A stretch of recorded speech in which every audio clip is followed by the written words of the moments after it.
ada banyak noise, ada banyak kebingungan dan ketakutan. Misalnya kita sering mendengar di masa-masa sulit ini, saudaraku, dan saya sering juga mengkhotbahkannya mengenai Mazmur 91, yaitu Mazmur perlindungan Tuhan. Satu-satunya masa di mana iblis mengutip Mazmur 91, yaitu firman Tuhan, adalah ketika ia mencobai Tuhan Yesus. Coba kita lihat firman Tuhan dalam Matius pasalnya yang keempat. Matius pasalnya yang keempat, kita lihat ayatnya yang ke-6 dan yang ke-7. Karena kita mau dengar suara Tuhan, tapi kita juga harus bisa bedakan suara iblis. Matius 4 ayatnya yang ke-6. Lalu berkata kepadanya, iblis berkata kepada Yesus, "Jika engkau anak Allah, jatuhkanlah dirimu ke bawah. Sebab ada tertulis mengenai engkau, ia akan memerintahkan malaikat-malaikatnya." Ini mengutip dari Mazmur 91, "Dan mereka akan menatang engkau di atas tangannya, supaya kakimu jangan terantuk kepada batu." Jika engkau adalah anak Allah, jatuhkan dirimu ke bawah. Iblis menantang Yesus. Dan itu adalah suara setan. Akhir-akhir ini saya sering mendengar, bahkan orang-orang Kristen mengutip firman Tuhan. Dan berkata, kalau kita anak Tuhan, kenapa kita harus 6M? Kalau kita anak Tuhan, kenapa harus vaksin dan lain sebagainya? Hati-hati dengan suara seperti itu, saudara. Suara itu mirip banget sama setan.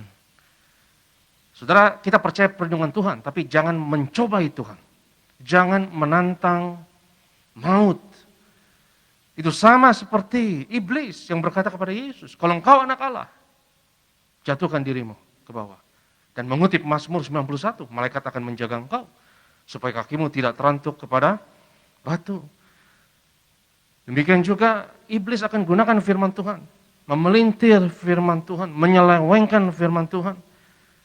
Mengutip firman Tuhan kedengarannya sepertinya rohani. Kalau engkau percaya Tuhan, nggak usah 6M. Kalau engkau percaya Tuhan, ngapain berlindung di rumah saja. Kalau engkau percaya firman Tuhan, kau percaya minyak dan anggur, kenapa vaksin dan lain sebagainya. Saudaraku, suara tersebut kedengarannya rohani dan banyak.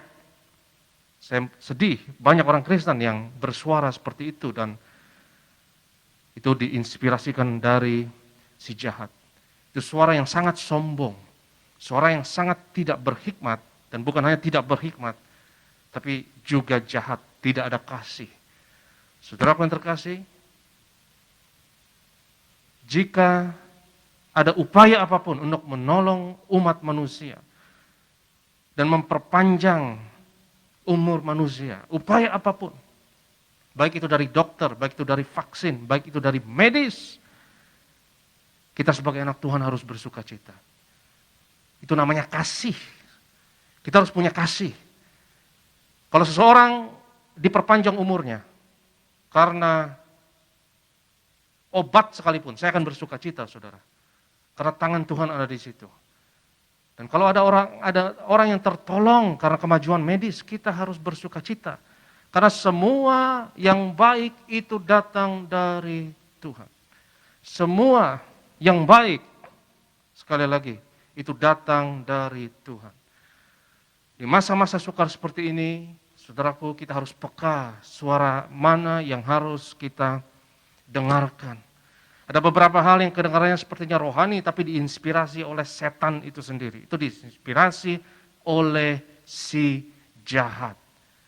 Tapi ada suara yang harus kita dengar di masa-masa sukar seperti ini, yaitu suara di antara keempat makhluk di takhta Allah. Suara di antara keempat kerub, itu yang harus kita dengar. Kita yang harus peka dan pegang di masa sukar seperti ini. Kalau di bawah ini ada lambang gereja Tiberias, saudara, ya, di bawah ini.